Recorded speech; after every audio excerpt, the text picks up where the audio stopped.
আমাদের নেতা যে অত্যাচার নির্যাতন সহ্য করার পরে ওনাকে বাধ্য হয়ে চিকিৎসার জন্য বিদেশে পাঠিয়েছে। আমরা মনে করি আমাদের নেতা হিজরত করেছে, কারণ এক দেশ থেকে যখন অন্যায় অত্যাচারের ভয় আরেক দেশে চলে যায় তখন হিজরতেই বলে তাকে দেখাইতে পারে। আর আমাদের 450 জন মানুষ শাহাদত বরণ করেছে। আচ্ছা, আমাদেরকে বলে আমাদের নেতা নাকি মুসলেখা দিয়ে পালিয়ে গেছেন। আমাদের নেতা যে অত্যাচার নির্যাতন সহ্য করার পরে ওনাকে বাধ্য হয়ে চিকিৎসার জন্য বিদেশে পাঠিয়েছে। আমরা মনে করি আমাদের নেতা হিজরত করেছে, কারণ এক দেশ থেকে যখন অন্যায় অত্যাচারের ভয় আরেক দেশে চলে যায় তখন হিজরতেই বলে তাকে। হিজরত করার ফলে মানুষের জ্ঞান বাড়ে, হিজরত করার ফলে মানুষের প্রজ্ঞা বাড়ে, হিজরত করার ফলে মানুষের মেধা শক্তি বৃদ্ধি পায়। ইনশাআল্লাহ আল্লাহ পাক আমাদের নেতা জনাব তারেক রহমানকে সেই মেধা, সেই প্রজ্ঞা, সেই জ্ঞান নিয়ে বাংলাদেশে পাঠিয়েছে। নির্বাক হিসেবে তাকে এই হচ্ছে ওদের কথা। সকালে যারা এক কথা বলে, বিকালে যারা আরেক কথা বলে, সন্ধ্যায় যারা আরেক কথা বলে, পরের দিন সকালে ঘুম থেকে উঠে যারা আরেক কথা বলে, তাদেরকে কি বলে? তাদেরকে কি বলে? মুনাফিক বলে।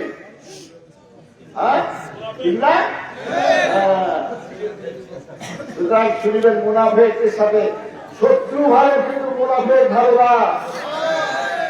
মুনাফিকের আরেকটা পরিচয় হলো, আমরা একসঙ্গে দীর্ঘদিন ছিলাম, 2001 সালে নির্বাচন করেছি, করি নাই? দীর্ঘদিন আমাদের সাথে ছিল, সাথে থাকলো, আমাদের সঙ্গে সরকারে গেল, ক্ষমতায় গেল, আমাদের সঙ্গে মন্ত্রী হলো, সব কিছু আমাদের সাথে করলো। অথচ 2024 সালে 5 আগস্টের পরে হঠাৎ করে বলা শুরু করলো, এক স্বৈরাচারকে সরিয়েছি, আর স্বৈরাচারকে ক্ষমতায় আনার জন্য নয়। ঠিক না? আমরা বলি স্বৈরাচার, আমাদের জিয়া স্বৈরাচার, খালেদা জিয়া স্বৈরাচার।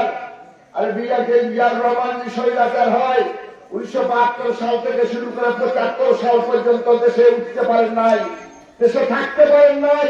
এই জিয়ার রহমানের প্রধানতায়, জিয়ার রহমানের করুণায় সেদিন আপনার দেশে এসেছিলেন। ভুলে গেছেন এত সহজে?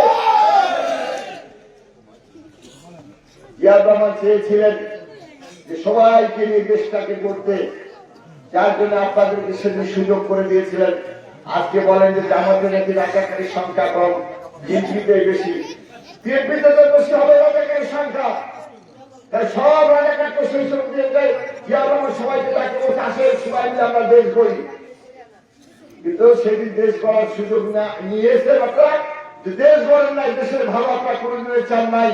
তার প্রমাণ হচ্ছে 2024 সালের 5 আগস্টের পরে যখন আর জিয়াউর রহমান খালেদা জিয়া আপনাদের জন্য এত কিছু করার পরে কোন রকম আলোচনা ছাড়াই, কোন রকম দ্বন্দ্ব সংঘাত ছাড়াই যখন আপনারা বললেন যে আমরা এক স্বৈরাচারকে হটিয়েছি, আমি স্বৈরাচারকে বসানোর জন্য নয়, সেদিন আমরা বললাম, সেদিন আমরা ধরলাম যে আরেক মুনাফিককে আমরা কিন্তু সাথে রেখেছিলাম।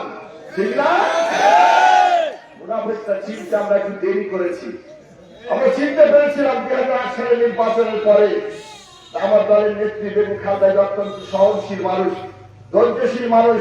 উনি সামনে বলছেন যে না, হয়তো হয়েছে, কারণ 2008 সালে সারা দেশে ওরা আমাদের প্রার্থীদের ভোট দেয় নাই, ওরা ভোট দিয়েছিল অন্য প্রার্থীদের, স্বতন্ত্র প্রার্থীদের আর অন্য প্রার্থীদের। ঠিক না? এটাই বাস্তবতা। আমাদের এখানে তাই হয়েছিল। ঠিক না? বলেন, খেয়াল আছে? তাহলে বিএনপি 30টা আসন পায়, শত অত্যাচারের মাঝেও, শত কারচুপির মাঝেও বিএনপি 116 আসনে বিজয় ছিল। মুনাফিক কাদেরকে বলে? এটা চিন্তার বাকি নাই, দেশে মানুষের বাকি নাই, মানুষ চিনে পারে যে মুনাফিক তারা। অর্থাৎ যারা সকালে কাজ কথা বলে, বিকালে কথা বলে, তারা মুনাফিক। আমরা যেটা বলি সেটাই বলি। আমাদের দল গণতান্ত্রিক দল, সকল ধর্ম বর্ণের মানুষ আমাদের দলের মধ্যে আছে। আমরা দেশের ভালো চাই। আমাদের নেতা সামাজিক ন্যায় বিচার বিশ্বাস করতেন, আমাদের নেতা গণতন্ত্রে বিশ্বাস করতেন। যার জন্য সেটা আপনাদেরকে কেন 75 সালের 6 নভেম্বরের সিপাহী বিপ্লবের মধ্যে দিয়ে আমাদের নেতা জিয়াউর রহমান যখন ক্ষমতার মসজিদে আসলেন আর সিপাহী যন্ত্র নিয়ে আসলো, তখনও উনি কিন্তু শেখ মুজিবকে অর্থাৎ আওয়ামী লীগকে রাজনীতি করার সুযোগ দিয়েছিলেন, তার মেয়েদেরকে নিয়ে আসছিলেন। ঠিক না?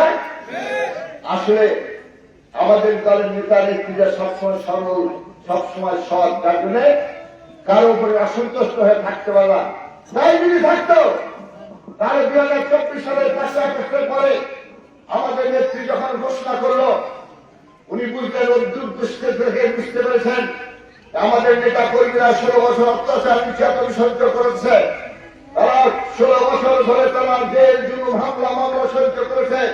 না জানি কখন আমার নেতা কর্মীরা যদি ক্ষোভ প্রকাশ করতে গিয়ে যদি দলের ক্ষতি করে, না হয় অন্য কোন দলের ক্ষতি করে, তাহলে অন্য কোন ধর্মের মানুষের ক্ষতি করে, যার জন্য সেই দিন তিনি বলে উঠলেন যে না, কোনো প্রতিশোধ নয়, প্রতিহিংসা নয়, ভালোবাসা দিয়ে মানুষের মন জয় করতে হবে, ঠিক না?